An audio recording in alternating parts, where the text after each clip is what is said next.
afternoon, everyone. Welcome back. Thank you so much for joining me today. This is going to be a reading for Taurus, Sun, Moon, and Rising for the upcoming full moon in Capricorn on June the 24th, 2021. Now, this has been a very deeply transformative time, and what this full moon is going to bring in is it's really going to help us. This may not sound like something you want help with, but it's going to help you unravel your belief systems. Okay, it's going to release some of the blocks and obstacles that are existing right now that are preventing you from seeing the truth about stuff. So lots of truths to be revealed through this full moon cycle. A very highly emotional time. Now, we are being guided to set our intentions and allow closure to take place where it needs to, and to really have a visionary or expanded perspective of the future. So let's see what's coming up for Taurus, my Taurus friends. What is coming up for you for this full moon period? Renewal, upright, great. So you are experiencing a new chapter of your life. You are undergoing a rebirth, a renewal period, a life and death change. You, not literally, but you are going to experience this change as if you are completely switching tracks. And so this is an opportunity for you that it does not appear that you are challenging or resisting, which is beautiful, Taurus. So the overwhelming energy around you, sorry, I couldn't get my words out there, is Scorpio energy. So really emotional, like we said, one that is able to be confident in its sort of emotional guidance system. You were going through it this month. This full moon is going to usher in a brand new cycle for you, and you are already looking to the future, Taurus. You're already imagining what your future is going to look like. I hope that you're imagining what you can do instead of what you cannot do. Very big difference in that intention. And as we started this reading, we talked a lot about setting intentions. So for this new cycle of your life, Taurus, it's time to set the intention, knowing that, the universe will fill in the how. You don't have to fill in the how. You just have to be the visionary that I was speaking about. You have to be a visionary that has an expanded perspective of the future that is not limited. It's expanded. It's a very exciting reading for you so far, Taurus. Now, the truth behind this death card is that there's going to be a truth revealed to you that's going to be a challenge.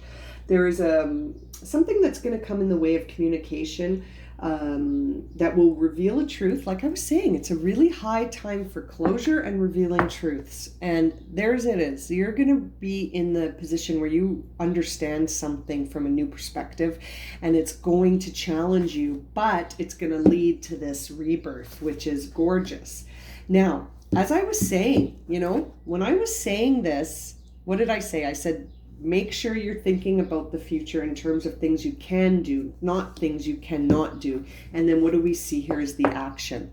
The action card you've been given here is the Nine of Swords, which is a time of, like I just said, what are the intentions you're setting for the future, Taurus? Are you catastrophizing? Are you imagining the worst case scenarios? Because it looks like it. It looks like you're up all night imagining the worst case scenarios of these two cards, of this rebirth and this future. Why? Why not just focus on what could go right? You were up all night focusing on how this is going to go terribly wrong. Oh, Taurus. And it's based on a truth that's coming. So this card, the Five of Swords, is representative of Aquarius energy. So you could be getting some news from an Aquarius. You could be getting some news from a Scorpio that's going to change things up. Three of Wands would suggest that it is a Aries coming in to shake up stuff. And then the Nine of Swords is Gemini. So it's a mixed bag of who could be impacting you right now. But I would think that whatever this truth is that's going to challenge you, there may need to be a communication that has to take place, or you may just have to honestly face this truth before you go on. And honestly facing the truth doesn't mean only looking at what could go bad. you can honestly face a truth by thinking, wow, what could go right? How could this be an expanded vision rather than a very limited one that leads to something negative?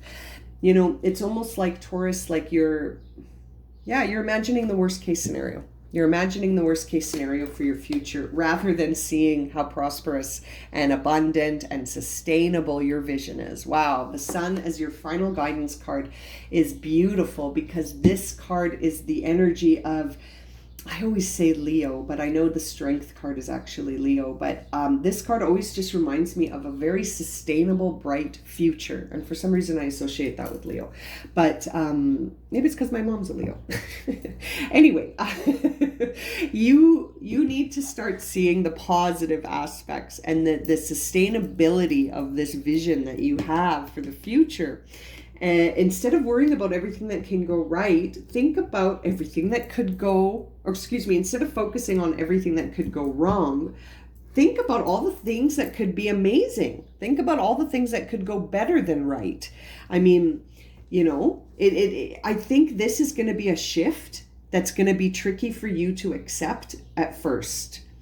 But then once you start thinking about the future in a positive way, instead of such a negative way, it's almost like you're convinced that it will be bad. And you've convinced yourself any change means something bad. I don't want to have anything to do with change. I like things to be constant. I don't want things to change. Well, they're going to change. They're going to change, and it's going to be based on something true and real, a truth that you come into, and it's up to you how to frame it. I think you should go with the expanded perspective instead of this very narrow view that is convincing itself it's going to be bad. No place like home. So really, no matter what changes around you, Taurus, there is no place like home. You and you are home. Your inner peace is home. Where the love flows is home, right? Where you direct your energy becomes your home, and there is no place like it. So it's really up to you. Is your place of home going to be one where you stay up all night worrying about the future? It's up to you. I think it would be a better use of your time to stay up all night and imagine how wonderful your future can be, and making a vision board and really working on manifesting everything that you desire and everything that has the highest level of intention behind it, right? This isn't necessarily the time to be chasing the ego, right? And satisfying that insatiable ego. This is about you grabbing a hold of your, soul fire right there, this wand, and hanging on to it and imagining this bright, bright future. Very bright. I would suggest that the future is going to be very bright, and that the only thing freaking you out right now is your sense of security. You're worried about resources. You're worried about providing, and you're worried about root chakra things. Okay? You're worrying about, see how this card is primarily red? You're worrying about root chakra things, when really you need to start tapping into your soul fire, because that will obliterate any mental and physical blocks in the material world. And there is no place like home, and you set where home is. This card always tells me inner peace. Look at how peaceful this card is. Look at that beautiful, peaceful place, all in solitude and just burning with light. Like, look at that beautiful light busting through that card. This is you connecting with you, your real you, the higher self, not just the ego. That could be why you are catastrophizing, because you're worried about how are you going to have pleasure? How are you going to have money? How are you going to have belonging? Well, those are desires of the ego, my dear, dear Taurus, and there's nothing wrong with them. But if you put those at the forefront all the time, then you're just never going to catch your tail. You're going to be like that poor dog chasing its tail and never getting it. But you can grab a hold of some truth here. As you can see, you're holding your wand very strongly here. You can grab a hold of your spiritual truth, and I feel like you're coming into that. I just want to get a clarification card to see if this Death card and this Sun card are really what I think they are, which is a brand new cycle of your life. Thank you. What do we see? Yeah, you need to get some perspective because this is a brand new cycle. We see the fours are always about lessons. And this is about you understanding the lesson of this past process that you're going to be leaving behind. The current process you're in right now that will soon become the past. You need time to reflect on that, dear Taurus. You need time to reflect on that. Now, is this Five of Swords a truth coming from the external world or an inner truth that Taurus is going to face? It's a separation. I would suggest that this is going to be something in the physical world leaving. Maybe an opportunity is ending. Maybe an experience is coming to a close. And separation and sometimes conflict are necessary in order to understand the truth behind a situation. So I feel like you are going to undergo a change that's happening in the material world between you and another party, or an opportunity or an experience of some kind, that it's time for that to end. Now, this Nine of Swords here as the action. Okay, that makes sense. Make a decision and be temperate, be patient, understand divine timing. Don't worry about the needs of the ego in the material world. Make a decision based on your intuition. Archangel Michael here is here to protect you while you make this decision, Taurus. There's a choice you're going to have to make. And Spirit's really guiding you to make the choice that's in alignment with your higher self. That's where I see this Three of Swords, or the Three of Wands. It's about the higher self. It's about connecting with your higher self. Yep, King of Wands and the Hermit. So that's definitely connecting your vision that you have in your mind to the outer world, but by doing so in solitude and reflecting on the lessons that you need to learn before going forward.